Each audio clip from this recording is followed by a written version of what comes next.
Hello, everyone. Welcome to Lugal's World. We're here with Andrew Linnell, who will be telling us all about anthroposophy and technology, aliens, everything. So, I'd like to know what's happening in the world today. Where are we? Well, I would say in terms of anthroposophy, despite what many people say, we're right on target for what is expected. The next major event is what's called the incarnation of Ahriman. And as your listeners probably don't know, in anthroposophy, it is considered that there are two tempters, one to the left, one to the right. And to walk with Christ's consciousness is to walk a narrow middle path. So Lucifer has already had an incarnation in the East, and this brought about the flowering of culture in humanity. So it took many mystics, initiates, to be able to wrest from Lucifer what was needed for human cultural evolution. And to balance that, and I would have to go back to the story of Adam and Eve to really explain this, but to balance that, the gods that direct evolution felt they had to bring in that being who could create the illusion of space, the illusion of the material world. And that's this being Ahriman, who you might say is a god of darkness. And in biblical terms, for those who are listening who don't know anthroposophy, originally in the Bible, there was a difference between Lucifer that comes up in the Old Testament and Satan, S-A-T-A-N, and how Satan became the prince of darkness from Lucifer, the bearer of light, needs some explanation if you want to try to associate those as the same. And so what I'm saying is those were different spiritual beings. And so one pulls humanity into a kind of, I'm beautiful, I'm wonderful, the world doesn't matter. Once I become a spiritual being, it doesn't matter anymore. I'm headed that direction, and I don't care about the rest of you, humanity. I'm headed there. That's Luciferic. And the Ahrimanic is more, this is the only reality. I don't know what you're talking about for spiritual things. Physical is the only reality. And the important thing is to enjoy the time that you got on earth. Make it a heaven on earth. Be powerful, be wealthy, have it all. That would be Ahriman. So, where do you see humanity in the next 100 years?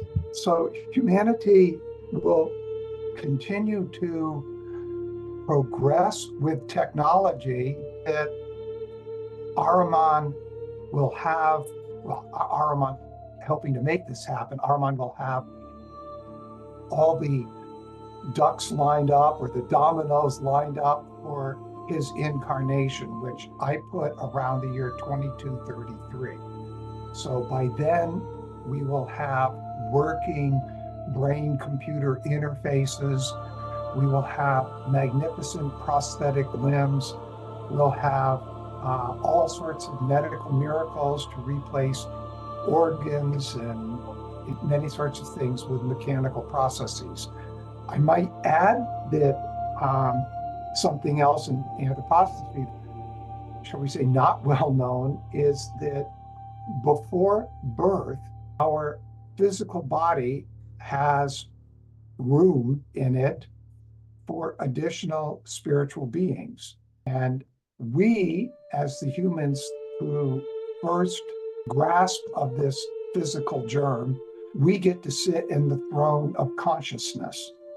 But there is an Ahrimanic double or doppelganger for some of your folks, and many artists, authors have painted or described this doppelganger, Dr. Jekyll, Mr. Hyde, for example. We see it in the movie Lord of the Rings.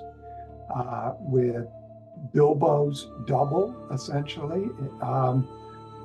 So it's well known to artists. And this throne of consciousness that we sit on, we can abdicate that. And we do through drugs, we do through alcohol, and so on.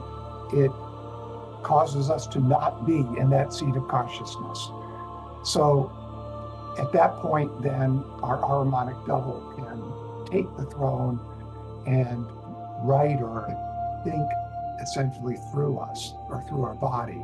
So it looks like to the world we are the author of something, but in fact, our harmonic double is working through us. Steiner pointed out Nietzsche was a prime example of this happening. So anyway.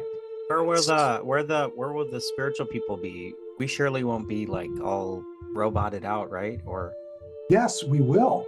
What a big interesting thing that Steiner indicates is that let me back up a little bit.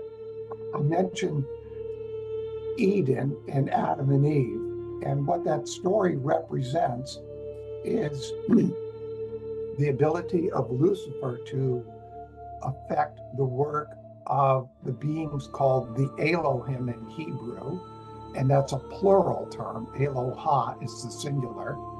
Even though we translate it into God, it should be gods, plural. And in Greek, in Dionysus, the Areopagites hierarchy, this would be the exousiai. So there's beings higher than the exousiai. And these beings have had significant roles in past solar systems. So beings higher than humanity have had an earlier solar system on which they were on the human stage. And not all of them finished all the work that was asked of them. So they're higher beings, you can say, we're still looking out for them, wanting them to have an opportunity here on Earth to finish that. And so Lucifer's period of time that he didn't finish all the work was the previous solar system. And oh, by the way, this jives very nicely with astrophysics today. Except for the spiritual beings, astrophysics says there must have been 3 prior solar systems for us to have heavy metals. And all on the periodic table can only be through prior supernovas that then fuse together elements to create heavy metals. You get a sequence in that view called metallicity that we start with just hydrogen and helium, and then we go to the gases, then we go to the fluids and those things that dissolve in fluids, and then finally with Earth you get the metals and that which makes something solid.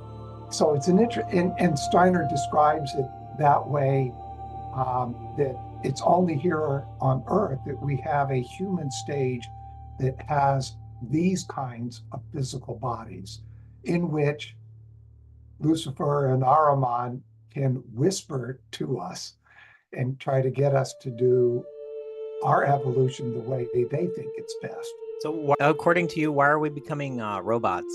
Yeah, I was just going to come to that. So good. So we're not actually going to become robots, but the period of time that we are to be, if I draw you, a descent from Eden until we got to the physical realm, where that began in a prior epic of earthly evolution that many, not just anthroposophy, many mystical traditions call Lemuria.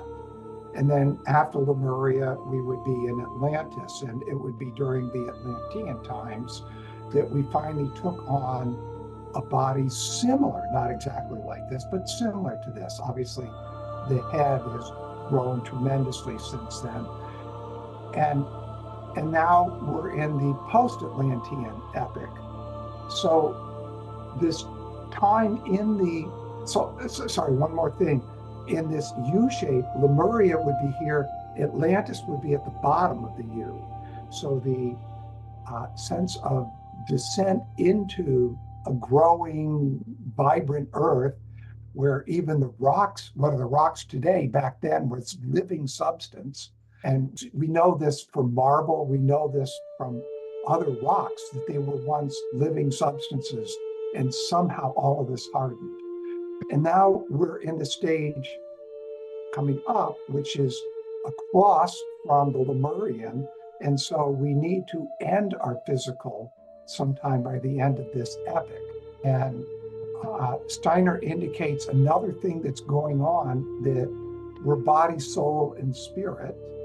Our spirit is what goes through multiple incarnations. Our soul does too, but it's evolving based on its life, the personality that it takes on in earthly life.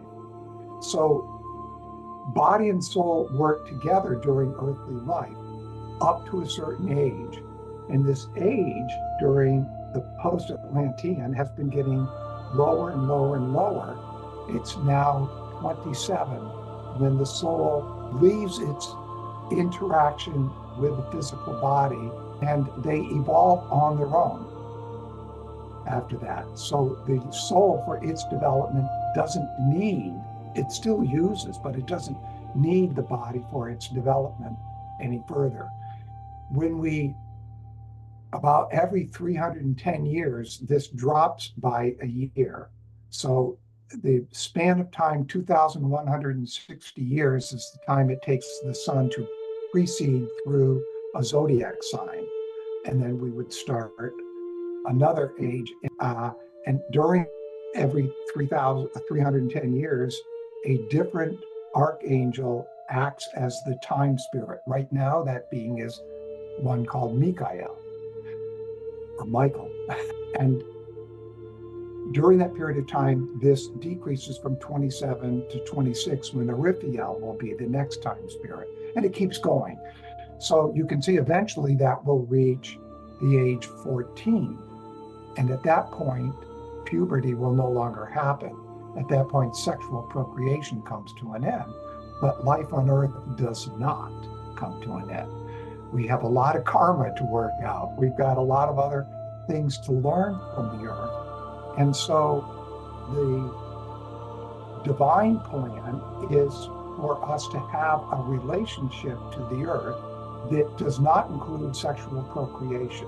And so should we start replacing our body parts with robotic parts right now? Is that what we should be doing? Is that the best move right now? Would you say that? I would want to say that we are at a time where humans can start doing this, but I'm not at all at a stage of suggesting any of your listeners do it. But I suspect if you look at those my age, you will find a great many of them have had knee replacement, hip replacement, shoulder replacement. They might have pacemakers. They might have hearing aids. All of these are robotizations of the human body. And can we say those are bad? Probably not. When you go out and you drive your car, you are essentially driving a robot. You're driving a mechanical being, not being, but vehicle. And while you're driving it on the road, unbeknownst to you, you have insects splattering on your windshield, insects and worms and snakes that you've run over. So in a sense, we can say we're doing evil when we're in these mechanical beasts and driving around. Those bodies in the seventh cultural age, so that from roughly the year 6,000 to 8,000, will be robotic because that Ahrimanic double will be constantly telling us, go ahead, it's okay. You can get a pacemaker. It's not going to kill you. In fact, it'll make your life longer. Or, you know, these things, they're a pain in the butt. Why don't you just be done with it? It's only $500 more. You know, I mean, these things are likely to come about. Over 10 years, I'll spend a lot more money on these things than I will on the one that they can find a way to implement it fairly inexpensively someday. Today, it's crazy and it doesn't work. And I would never recommend somebody in our age to do so. We have a lot of spiritual development we still need to do, but there will be forerunners. And we have to ask the question about the karma of individuals who may be getting prosthetic limbs today because they had an amputation, or they may be getting, and my surgeon keeps telling me, you're going to need knee replacement because I got terrible pain when I walk. I can't run. I haven't been able to run, which I used to be a good runner. I've been able to run in 40 years now, but I can walk, but it's painful. And they keep saying, we can get rid of that pain. But so you can see, I'm saying no to it. And I would like my spiritual development to deal with the pain. So is it, so have people have different perspectives on this? So during the Luciferic time, were we supposed to be totally in line with Lucifer? And then in the Harmonic time, we're supposed to be totally in line with that. And then the Christ time, we're supposed to be, is that how it works? Good question. Very good question. And during Lucifer's incarnation, there were many people that, yes, master, and did his bidding. And in a way, that was cosmically necessary.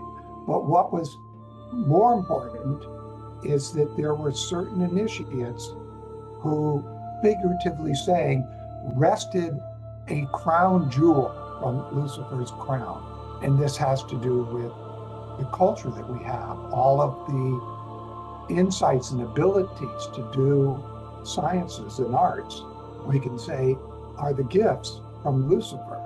To do technology is a gift from Ahriman. And the question is, what is that crown jewel from Ahriman's crown that we need to take, and why?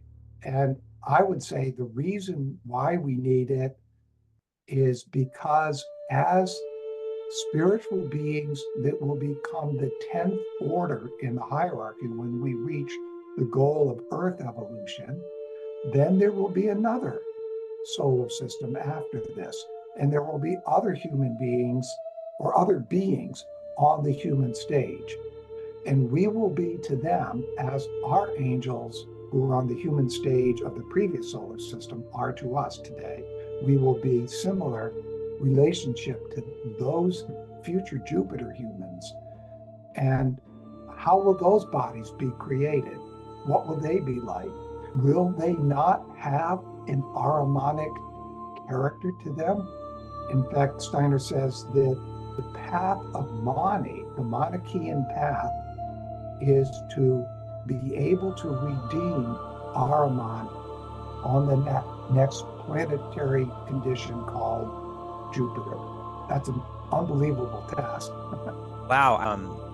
I would love to see through your eyes about what the Jupiter age will look like with Ahriman and how to redeem it. I'm so fascinated by what all that looks like. Does it look like spaceships everywhere, or like what does it look like? We can't say that to Jupiter. I You noticed cut out for a little bit. Internet connection is unstable. Pardon? Yes, please say that again. Oh, yes, I got a quick notice that my internet was unstable. So today we have on Earth the kingdoms of the human, animal, plant, and mineral kingdoms. And we can't say that any of that will exist as it does on Earth. On Earth, all of those kingdoms are permeated by the mineral kingdom. And so I have a body, for example. On Jupiter, it will be constituted differently for different cosmic reasons. So spaceships and robotics and all, it's hard to say it is likely that there will be forms of transportation, there will be bodily forms, but where does life fit in? So, I talked about the four kingdoms of nature. And if I look at the mineral kingdom as the lifeless, the life of a crystal and, or a metal and so on is outside of it, it's not inside. Yet we have life in it. So we are like that. But we don't understand life in modern science today. We only understand the lifeless. We have to examine something. We have to bring about its death and take it apart to look at it. So we're looking at the dead element all the time because we don't know how to look at the living. So on Jupiter, something progression in a progression will happen. And it's hard to say at this point. I don't have the artistic insight to be able to tell you that.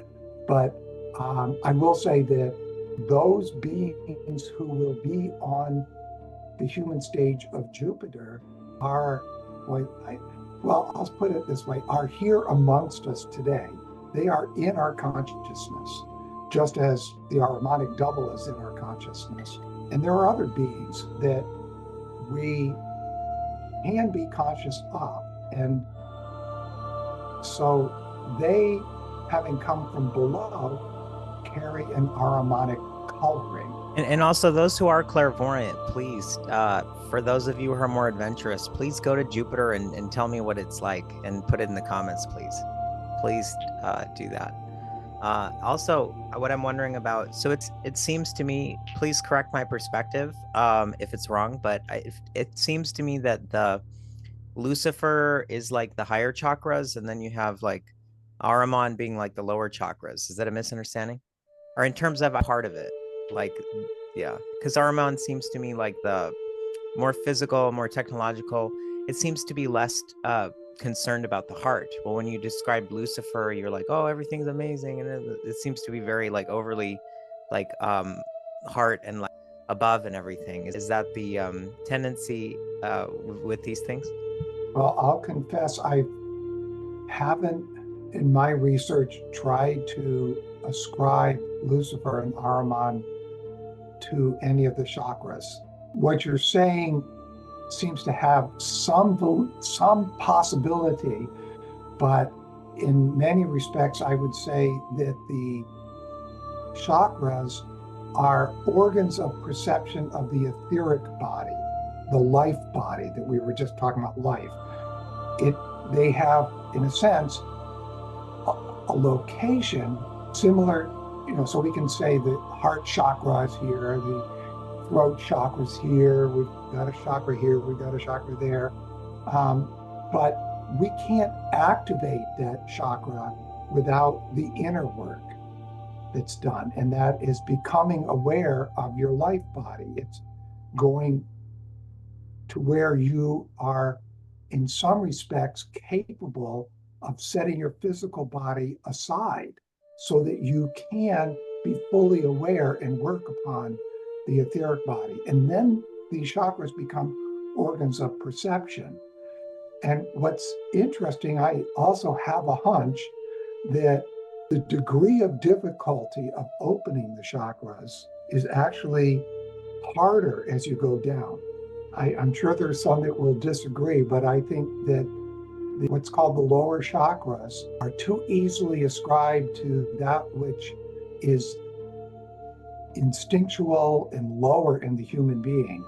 But I have a feeling that as we do our spiritual work, the opening and being able to use those chakras comes in a way after the upper chakras have been activated.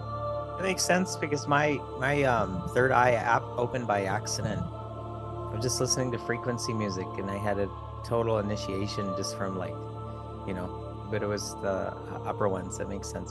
I do want to know about, I'd like my fears to be calmed. I'm afraid that will the whole world end up to be a quick trip? Will it all end up being a Walmart with this harmonic future, or is it going to be beautiful in its own way or something? Yeah. Well, it's an odd thing to say, but it's an Ahrimanic voice in you that wants to make heaven on earth. But what people don't realize is they would like nature to be a non-intruding park that they can go to be rejuvenated. But for people to actually be one with nature has become impossible today. We are too Ahrimanized. And our thinking, which is a form of bringing death to things, because we Wow. have to know them, we kill the things we think about. Yeah, so we That's what I are saw in my I did acid, and that's what I saw. I was listening to Steiner on acid a while back, and that was like, oh, okay. That's what I kind of saw there. right. And so you can see this progression. Lucifer, some 3,000 years before Christ, the Christ event, and now in the third millennium afterwards, we will have this incarnation of Ahriman.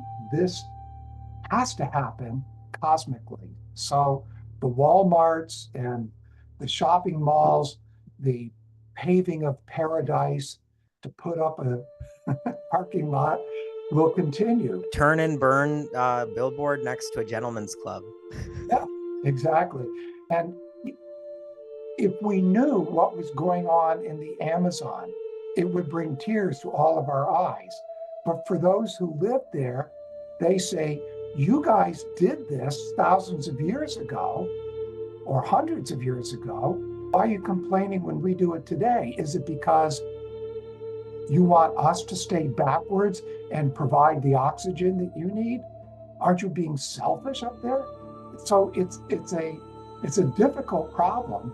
And then you probably know this, but for many decades, we were supposedly shipping our reusable plastics over to factories that would make them reusable in Asia. But in fact, all that was happening was they were being dumped into landfills or even dumped into the ocean on the way over.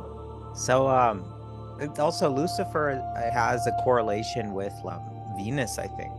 So that's also why I'm like, this is Lucifer brings this kind of beauty, and I think of like the yogis and their beautiful way of looking at things. And then I think of Ahriman as like, the scientist who has no ability to, a lot of scientists don't have any ability to comprehend beauty anymore. I have a friend who is like in tech, very, very, like Google flew him up for $300,000. And the deeper he goes into that, and he's like goes in between like very religious devotion energy, and then but the further he gets into technology, he doesn't have ability. It reminds me of like Faust and everything. There's no more ability anymore. And Steiner talks so much about that. Faust was for Steiner part of his life early, right after college. He was the editor at the library of his works. And that was, in a sense, one of Steiner's initiations, is going through all of those works of Goethe. You ask your question again, or it can be a new question. Okay, so Lucifer Ahriman continuum. So it seems like with Ahriman stuff, it's like we become dead inside to beauty or something, and then with Lucifer, it's like more enjoyment. And so are we like Ishtar, Venus? Are we going into a winter? Is this the winter season of our evolution, where we descend into no ability to appreciate anything and just kind of like these reptilian, so to speak, creatures, in some sense? Or is this the direction where like Faustus' heart is cold? Sorry, descent into hell is happening. Is this Dante's Inferno? Is this what we're doing? Well, I wouldn't go so far as to say Dante's Inferno, but I'll put it this way. When you're young, you're beautiful, and that lasts up to a certain sort of age, and then it begins to deteriorate. And when we say an older person is beautiful, we mean something about their soul. We usually don't mean something about their face or their body. Usually we find an older person's body with all its wrinkles and that kind of stuff. You might not say ugly, but some people might, but you wouldn't call it beautiful. And we are at the stage in human evolution. Remember, I drew that U shape. We're at the stage where sort of at the bottom is when humanity reached 35. That was the middle of the Atlantean period. And then the Atlantean ended, and now we're in post-Atlantean. And by the time we get to the end of post-Atlantean, we will be, as humanity as a whole, in very old age. So humanity as a whole is, shall we say, 75 right now. And we can ask, is that good? Is that bad? In a way, the goodness of it comes from the spiritual realizations that one has from old age. So as nature is withdrawing from us, we realize, I'm not nature. I am akin to nature in many ways, but I'm not nature. I'm something different. And then we look at what Ahriman brings us, and we go, I'm not that either. In fact, I created those robots, or my peers did. And that doesn't say who I am. So we're left with this very important question, who am I? And many older people start going to church, they start becoming religious or spiritual in their older age, in part because they're asking the question, who am I? All my life, I didn't have to ask that question because I had a nice house, I had a family, I had whatever, or maybe I had my trials and tribulations, but in a way I loved those. Some people say, oh, I hate them, but in a way we identify with the life we're living. So it's part of many of the self-help of New Age routines that you can change your life. You do have that inner quality that says, I don't have to live life this way. But now, what kind of life, if you're going to change it, you can go Luciferic, you can go Ahrimanic, or you can take the Christ consciousness. Very few people take that middle road, but yeah. So you can see now it's going to become more and more Ahrimanic by cosmic necessity, by the fact that Ahriman has his incarnation coming and he has to be able to have it. And we've got to be able to face it and go, no, that's not me. No, I don't want to go that way. But by then, we will have probably lost nature as a wholeness that can sustain itself. And now we will become the kind of caretakers of nature. And what does that mean? Well, right now, today, it means I'll plant GMO foods. It means I'll monoculture the forest, because it's a heck of a lot easier to plant 10,000 trees of the same variety than it is to plant 1,000 of these, 1,000 of those, 1,000, And we just don't know in our good intentions what we're doing. We don't have this wisdom of what created the earth had when it created nature and these conditions on which we live. But we'll learn by our mistakes. So we're like children being asked to cook dinner. For 75, what is the death of humanity like for us? Well, biblically, Matthew 25 talks about a separation of sheep and goats. In Revelations, there's a separations of people, and it alludes to a good people and an evil people. And Steiner also refers to a separation that will occur in this seventh cultural age, which is from 6,000 to 8,000 roughly. It's a little less than that, but and what will be happening then is a separation by those who are able, we brought up the chakras earlier, this consciousness of the etheric body that you've already ventured into. The more we develop the etheric body consciousness, the more we can leave behind the physical. Now, egotism, oh, cool, I want to ascend. I want to be part of the good people, right? And so egotism says, let me at it. Let me be, saved by Jesus. Sorry for those of you who don't like what I just said, but there's so much egotism involved in the I want to be saved. This ascension is in It fact, probably tickles both sides. Satanists and Christians watch my channel. yeah, could be.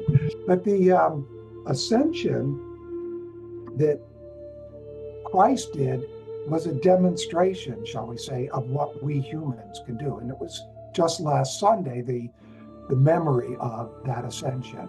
And Pentecost, or Whitsun, to me, is about taking on a new aspect to our spirit that allows us to come to that point of being able to ascend ourselves. And that requires a kind of communion with humanity. You don't ascend for your benefit, you ascend for their benefit. You are ascending to be able to help them. It seems to me like that's or what I want to know about is, have you clarify when we're 75, okay, then we get 80, then we get 90. What happens at the point of death? What happens in the epoch of humans? You said that we're 75 when, and I don't mean individuals, as a collective, when we have reached.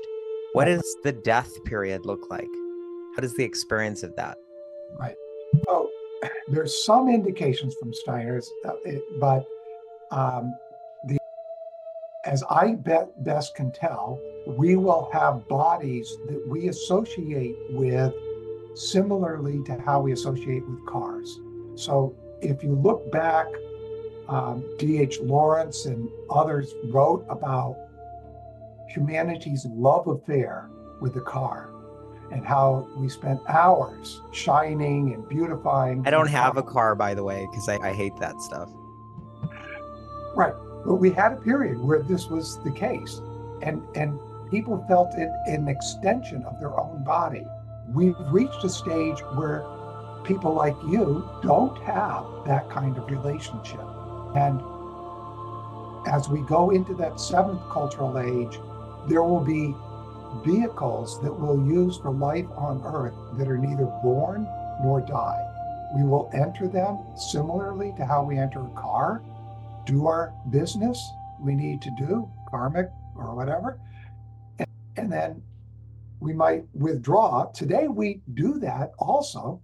Every time you go to sleep, you withdraw, but you don't take your awake consciousness with you, but your soul and spirit leave the body, or your astral and ego leave the body, and your life or etheric stays with the physical. In the future, that etheric, and it's happening today, will continue to loosen until it's not such a dramatic thing to be able to pop out of your body. And then with those bodies in that seventh cultural age, it'll be commonplace that people pop in and pop out of those bodies.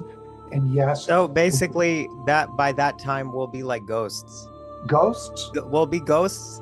So will it be like future humans, and we'll just like pop into their consciousness, or you're saying it'll be like these bio-robotic beings of some sort that will like pop in and out of, and we'll be like, we'll see other humans like these in the etheric. So we'll be like these ghosts floating around, and then popping into hosts and popping out of them. So are we essentially like jinn or something by then, or like what are we? Right. These bodies, as you're hinting, we will be in the position of being able to lend them to somebody else. But in general, we will use them, just as many people still today would never lend their car or their pickup truck to somebody else. They'll drive it for them, but no, you're not driving my vehicle. That's mine. That may be getting lesser of a point, just where someday people go, why did Linnell say that? That doesn't make any sense. But it's still true largely today. People don't like it when somebody else drives their vehicle. And in that future time, we'll be able to lend our body to somebody else because maybe they've got a body that, using it metaphorically, is a VW bug, and they need a pickup truck for this karmic debt they've got to go settle. So we'll give them our pickup truck and they can go settle that. But gender disappears in this future time. And as we also turn blue, like the Hindu pantheon, because they're like hermaphroditic and blue or something. Good question, but I couldn't answer that for you. I don't know. We'll turn blue. But as you already seem to know, one thing about these future bodies, insofar as we get the help from Ahriman, is that the warmth that we have through the flow of blood will not be through the flow of blood if there's warmth at all. Will these bodies be cold-blooded or non-blooded? But if they're not born or die, cars don't have it. The closest thing we have on cars is the fuel that you have. Sounds like the opposite of old Saturn. In old Saturn, it said that it's this warmth and everything. So are we decapitating our Saturn off of us? Are we ridding ourselves of Saturn? Is that the kind of idea? Listen to what you just said. The sequence that Steiner brought up for these solar systems that preceded ours have names, and old Saturn is the first in which the conditions were just warmth. Then the next is called old Sun, in which the beginnings of life being in that, and so that warmth now becomes something more of the nature of air. And with the nature of air, what we might call air today, we also get light as an ether. And then with old Moon, we get water, we get the chemical ether. Here we get solid and the life ether. When we go to Jupiter, we'll get something farther down and something higher up. In the end, there will be 7 ethers, 7 elements to this set of solar systems. So yes, what you brought up, Ahriman's intention is get rid of the warmth within. You don't need it. That would be an Ahrimanic ideal. So that's is that and Saturn also is associated and corresponds with like the Great Mother. So is this like I've heard about Ahriman and like Mars and it being like overly masculine. You're trying to rid yourself of the mother. You're trying to rid yourself of all matter. And is that the idea, or like the are we associating the warmth with material, or are we associating the warmth with something different? It's not ridding yourself of matter, but if we go back to old Saturn and what were we as human beings then? We could say we were equivalent to the matter, the material kingdom of old Saturn. And then we were equivalent to the plant kingdom. And then we're equivalent to the animal kingdom. And now we're on the human kingdom. And it's not getting rid of the matter, but a spiritualization of the matter. If we ask what happened for Christ at Easter, something of the material world fell out of the body, but the physical body itself that is from old Saturn, and this is called in Anthroposophy the phantom body, is what the resurrected body contains. And it is necessary in the far future for us to carry that on with us as we evolve, so that it becomes, in Sanskrit terms, we will work in the future on manas or spirit self, then we work on buddhi or life spirit, and then finally we work on this phantom or physical body to create Atman, as it's called, or spirit man in Anthroposophy. So but those future things are in those future planetary or solar systems. So on Jupiter, we will be as angels developing manas. We will develop the seed for that in this next cultural age, and then the seed for buddhi in the seventh. What about, let's talk about the beings that refuse to go on the evolutionary time scale, the rebels. Like, is this like yeah, just talk about, I would love for you to talk about the more creepy crawly kind of stuff. Well, before I can make this understandable, I've got to tell you something, that in these sequences of, we'll call them solar systems, that you can't really, because there was no sun on the first one, but coming of something that you could say would be gods of hindrances was at the beginning of the prior one called Old Moon. So the god had, there's a hierarchy of 9, and the lowest of the second hierarchy, which is Curiosities, Dynamis, and Exousiai, or Elohim, were now Elohim are the administrators. Prior was the Dynamis, directing and administering Old Moon. And as that was beginning, or coming out in the Sanskrit, the word is pralaya, the sort of cosmic sleep, to begin its work. The god had directed some of those Dynamis to become gods of hindrances. And why? Well, in part, we get the answer here on Earth, which is in another U, the bottom U of the 7 solar systems. And so in the future ones, all the prior laggards, those left behind, can be redeemed in those future ones. Now, why did they fall behind if gods were directing it? And so there must have been a cosmic reason, a cosmic purpose to having beings stay behind. So something was known all the way back at old Saturn. And there's a lecture cycle that Steiner gave, and I can't go into it all right now, called Inner Realities of Evolution. It's just 5 lectures, but in it he describes old Saturn such that the beings who are today the archai, so there's angels, archangels, archai, the beings up here were on the human stage back then, and their job was to sort of take on this warmth, this sacrifice from the beings called the thrones.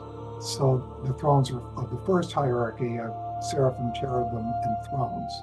And the thrones were the directors. And this is a pyramid, right? And well, I wouldn't use a pyramid per se, but you could.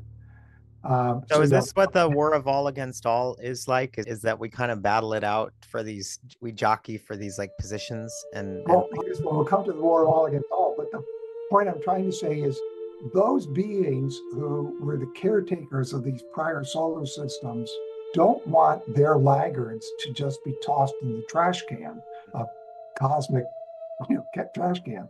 They're looking out for them, and they're pretty high up beings. So Earth had to be able to incorporate Luciferic beings, Ahrimanic beings from old Sun, and something called the Azuric beings from old Saturn. And all 3 are being accommodated in our evolution. If I could speak to those beings, I'd likely say something like, gee, thanks a lot. You gave us the most difficult incarnation of everyone, because we got to deal not only with those of our Earth, but all these prior laggard beings. Wait, they didn't go through that too? They went through a human stage, but way different than ours. Everyone has its own opportunities and challenges. You said we have the hardest? Why did we get the hardest? I'm saying that if I were Oh. speaking to them as a human being, I would say, gee, you gave us the hardest. That's not true. I don't know that it is. I think everyone at the human stage thinks that. All of them have said these challenges are amazingly difficult. And so some make it, some don't. Now, at the end of this epic, there will be, as you were bringing up, the war of all against all. And it's at a time when we will have been developing spirit self. Underline the word self. All the developments from here on out are double-edged swords. The development of spirit self can go in one direction towards this communion with others, towards this sense of, I'm not going to ascend unless it means I can help others ascend. But it can also mean something quite different, which is, I got to look out for numero uno. The rest of you are going to hell. So I got to watch out for me. That's all that matters. And when we reach a point where we're neither born nor die, the idea of family, the idea of community can completely disappear. So the war of all against all are those who are still on the physical, who have not ascended. And they have to bring the point of that war actually is to completely destroy the physical life, so that in the next epoch after that, we have to become co-creators. We have to take what we've learned about being creators and begin to apply it.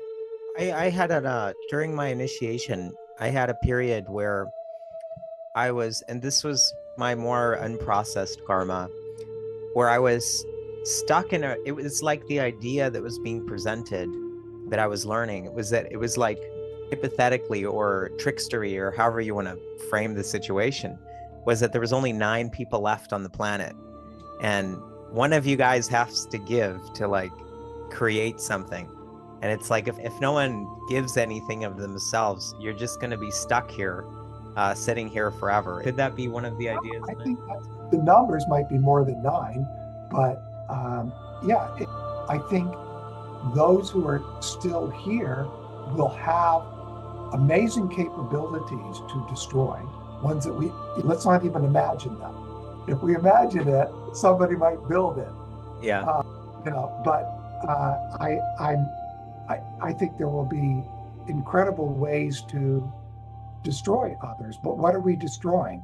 Now, there's something else to be said here, and I brought up monotheism. There's something, the first fall was Adam and Eve, or what they represent in humanity, having to fall to where we are.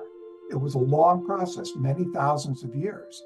Now there will be a second fall, and that second fall is because the negotiations with Ahriman to bring him here, he said to the negotiators, okay, if you want me to bring about this physical Maya, I can do that. I know how. None of you know how to do that. I know how. And so you want me to do that? Okay. And I can do it, and all that you want will be fulfilled for those humans. But there's something I need, because I'm making that physical earth. I want it for all of my minions to have their life. And what they need are bodies for that. And so they will get their bodies. Just think what happens. You're in that body of the future that neither is born nor dies, and it's quite mechanicalized, and that you're hovering above it most of the time, like you are driving a car. And you finally say, I'm ready for ascension. Okay, who's going to drive that vehicle? That harmonic double will be only too happy to take over. Sorry about my camera there. And you'll be bequeathing that Ahrimanic body to your Ahrimanic double. They go through the second fall. That monotheists see that there are many humans who are falling with them because they have not been able to ascend. And they're going in a different path of evolution. Those humans that fall and those Manichaeans that will go as their initiates, their mystics, will carry them through what is a different path of evolution until Jupiter occurs, in which time frame they take the human stage. And these will be the beings that lead them in those early stages of development and be their Rudolf Steiners and their Gautama Buddhas of that time. So it's a path of amazing sacrifice. If I'm asked in the year 7,500, let's say, would you like to go with them? Or would you like to stay here in the etheric realm with the rest of humanity? I know my first answer would be, I want to stay here with the rest of humanity in the etheric realm. But I know the question will arise. And would I be willing to make that sacrifice to go with all those fallen humans and all those Ahrimanic beings to lead them in Jupiter? And the only saving grace is because they've gone deeper, they will be able to rise higher. Amazing. That's so amazing. I did want to ask you about the it seems like as you go up higher, the spiritual hierarchy, it seems there's less and less positions, like a pyramid. And my question is, how do the people get, how do we get X'd off in terms of, like, if it's only like 4 archi, what happens to the ones who didn't make the cut? Is it like some battle? It's interesting. This is my last question, I think. Yeah. So. Well, when you listen to Lucifer, you will probably think that heaven is some glorious place where your favorite food is available to you, and you can watch, whatever is your favorite sport. You can watch the championship game over and over and over again. I don't know, I'm teasing. It's like a nursing home.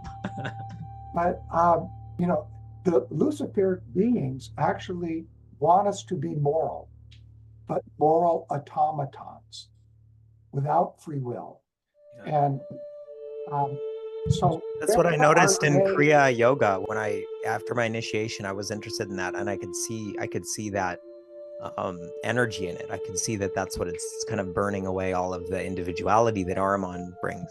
Right. Yes, that's a very good point, because when yoga began was at a point when humanity, if we go back to the beginnings of post-Atlantean times, would have said, all is one. It's one sphere. Everything is there. It's all one. And then Persian, we get the ellipse. We get 2 centers. Then in Egyptian Chaldean times, we get 3 centers. We get almost like the figure 8. And then finally, we get that figure 8 in Greek times, but in Roman times, it separates. And so in this period of coming to separation, the yoga masters knew that they should create ways which was to guide humanity. The mystery centers could continue to have this ability to go back into the oneness, this ability to look inside the spiritual world for guidance. They knew that this was coming apart, and in Roman times, it came apart. And that was necessary for humanity to develop freedom, which we begin to attain in the start of the 15th century. And we're still trying to attain that freedom. But in this pyramid, as you point out, higher beings have reached the stage of communion. So the Elohim, as an example, are actually many thousands of Elohim. There's 7 that are the directors of that class, but there's lots of other Elohim. And so it's not like does it narrow out the further in the hierarchy you get? Does it narrow it down? Yes, it becomes more and more of a unity, but it's like your body is a unity, but it's composed of billions of cells. Where are the And ones yet, that don't make the cut, though? Where do they go? yeah, well, they're still part of the body of the Elohim, right? But they are not in this communion. So they are voicing something different. So in maybe when I say they're part of the body of the Elohim, in some respects, they would be like a separate one that can only act at the next level, at the level of an archive, because they haven't attained the fullness, which they're attaining now. Many of the So I beings, guess they're just waiting for the the guys at the top to just chill out and become more in unity so they can take up another position. I guess that's what's happening. They're waiting for the new position to become available, I guess. position become available so they can move on. Oh, I love this. This is one of the most entertaining and insightful and wonderful podcasts I've done. This is phenomenal. Thank you I for really saying. appreciate your joy that you bring to all this, because so many anthroposophists are just sad and mad, and I just really appreciate the joy that you bring to all this. Let me, as a sort of closing thought, just say, as a parent of children that went to Waldorf schools, I was appalled at much that I saw, not so much for the kids using technology. I agreed with them that there's a certain age where they can become more and more exposed to it. But as an example, I went to something called the Foundation Year at Emerson College in England. Doesn't exist anymore, unfortunately. And and I had fellow students saying to me, "How dare you? What? You're working for the enemy. What? You work for an Aramonic company." So I went and talked to a guy named John Davey, who was the science editor for The Observer. I think it was The Observer, one of the leading papers before he became one of the chancellors at Emerson College. And in our conversation, he said, you brought up Dante. As Dante said, we have to go under the skin of the dragon. There is no field that anthroposophy shouldn't enter. So just don't listen to them. You've got a mission, go do it. And it was years later, so you've had your spiritual experience. Mine was a clairaudient one. And I had been asking questions once about certain things to do with the advance of technology. And it was scaring me what I saw coming, because the role I had working for a computer company was I was called in to help a sales team push the customer into buying our stuff. And this meant I had to go in and help them solve a very critical computing problem. And so they'd have to tell me what they were working on. The things I saw way back. So I retired in 2013. So this is before that, on nanotechnology, on robotics, on artificial intelligence.